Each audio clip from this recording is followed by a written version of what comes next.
हरे कृष्ण। जय बजरंगबली की जय, हनुमान की जय, रामचंद्र भगवान की। अज्ञानतिमिरान्धस्य ज्ञानाञ्जनशलाकया चक्षुरुन्मीलितं येन तस्मै श्रीगुरुवे नमः। हरे कृष्ण। আজকের আলোচ্য বিষয় হচ্ছে হনুমান জয়ন্তী। অ্যাকচুয়ালি হনুমানকে লাভ করার অনেক রকম সিস্টেম রয়েছে, অনেক কিছুই রয়েছে। হনুমান চল্লিশা পাঠের মাধ্যমে হনুমানকে পাওয়া যায়। এমনকি রামনবমীতে রামচন্দ্রের তার ব্রত করার ফলেও হনুমানকে পাওয়া যায়। আগামী শনিবার হনুমান জয়ন্তী। হনুমানজি পৃথিবীতে অবতীর্ণ হয়েছিলেন। তিনি হচ্ছেন ভগবান শিবের একাদশতম রূপ, একাদশ রুদ্রের একটা রূপ তিনি। তো এখন তিনি রাম ভক্ত এই পৃথিবীতে অবতীর্ণ হয়েছিলেন শ্রী রামচন্দ্রকে তার লীলায় পুষ্টি সাধন করার জন্য। তিনি সেই ভয়ঙ্কর সেই সাগর পাড়ি দিয়ে সীতা মাতাকে তিনি উদ্ধার করেছিলেন, খবর নিয়েছিলেন। তিনি দূত ছিলেন, রামদূতায় নমঃ। সেই রামদূত, সেই হনুমান, তিনি সাধু সন্তদের রক্ষাকর্তা। সাধু সন্ত তুম রাখবালে। তো এই কলিযুগের সমস্ত সাধু সন্তদের হনুমানজি রক্ষা করে থাকেন। তিনি এই কলিযুগে চৈতন্য মহাপ্রভুকেও তার লীলায় পুষ্টি সাধনের জন্য তিনি এসেছিলেন। তার নাম ছিল মুরারি গুপ্ত। চৈতন্য চরিতামৃতেও চৈতন্য ভাগবতে পাবেন মুরারি গুপ্তের কর্চা। মুরারি গুপ্ত নাম নিয়ে তিনি মনুষ্যরূপে জন্মগ্রহণ করেছিলেন নবদ্বীপে। আর আগামী শনিবার আমরা যে ব্রত আমরা উদযাপন করতে চলেছি, এটা হচ্ছে হনুমান সাক্ষাৎ ত্রেতা যুগে জন্মগ্রহণ করেছিলেন এই দিনে, এই সময়। তো ওই দিনে আপনারা যদি কেউ হনুমান চল্লিশা পাঠ করেন, হনুমান চল্লিশা ফুল পাঠ করতে হবে 108 বার। এবং উপবাসী থেকে যদি হনুমান চল্লিশা 108 বার পাঠ করেন, আর সন্ধ্যাবেলাতে যদি হবন করেন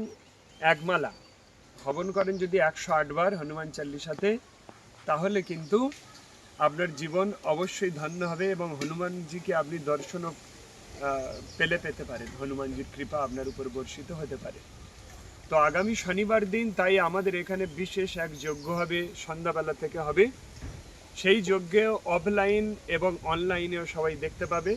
হনুমানজিকে সন্তুষ্টি বিধানের জন্য এবং প্রত্যেকের যে দুঃখ দুর্দশা সমস্যা, এইসব ভৌতিক বিভিন্ন যে সমস্যাগুলো আছে, তন্ত্রবাধা প্রেতবাধা যত সমস্যা রয়েছে, সেগুলো সব রিকভারি করার জন্য আমরা আগামী শনিবার এক বিশেষ যজ্ঞের আয়োজন করেছি হনুমানজির উদ্দেশ্যে। সেই যজ্ঞ এখানেই হবে। তো এই যজ্ঞের ভাগ আপনিও গ্রহণ করতে পারবেন। আপনার যে কোনো সমস্যা অবশ্যই সলিউশন করে দেবেন এই হনুমানজি। আগামী শনিবার সন্ধ্যা 7টা থেকে আমাদের এই হনুমান চল্লিশার যজ্ঞ শুরু হবে বিশেষ কিছু উপকরণ দিয়ে। তো আপনি যদি এই যজ্ঞে উপস্থিত হতে চান, সশরীরে আসতে পারেন। যদি দূর থেকে আপনি থাকতে চান, তাহলে এই যজ্ঞের ভাগ নেওয়ার জন্য আপনি কিছু ন্যূনতম দক্ষিণা প্রদান করতে পারেন। আমাদের এই হনুমান চল্লিশার যজ্ঞের উদ্দেশ্যে যাদের যা সমস্যা আছে, শারীরিক মানসিক যা কিছু সমস্যা আছে, তাদের উদ্দেশ্যে আমরা আহুতি দেব এবং তার জন্য আমরা 301 টাকা একটা দক্ষিণা ধার্য করেছি। সেই যজ্ঞে আপনি যদি ভাগ নিতে চান, তাহলে অবশ্যই আপনি সশরীরে এখানে এসে উপস্থিত হতে পারেন। তা নাহলে দূরে থেকেও উপস্থিত থাকতে পারেন অনলাইনে, তাতেও ফল হবে। এবং এখান থেকে কিছু কবচ তৈরি করা হবে এই হনুমান যজ্ঞের। সেই কবচও কেউ এসে নিয়ে যেতে পারেন বা বাই পোস্টে আমি পাঠাবো। তো আপনারা যারা কবচ নিতে চান, সেই কবচের জন্য আলাদাভাবে যোগাযোগ করবেন। এখন আপাতত যারা এই যজ্ঞের আহুতিতে অংশগ্রহণ করতে চান অফলাইন এবং অনলাইনে, তারা অবশ্যই যোগাযোগ করবেন। আর এর জন্য আমাদের 301 টাকা একটা দক্ষিণা নেওয়া হচ্ছে। তার নামগোত্র ধরে তার উদ্দেশ্যে আমরা আহুতি দেব এবং হনুমানকে সন্তুষ্টি বিধানের করব আমরা।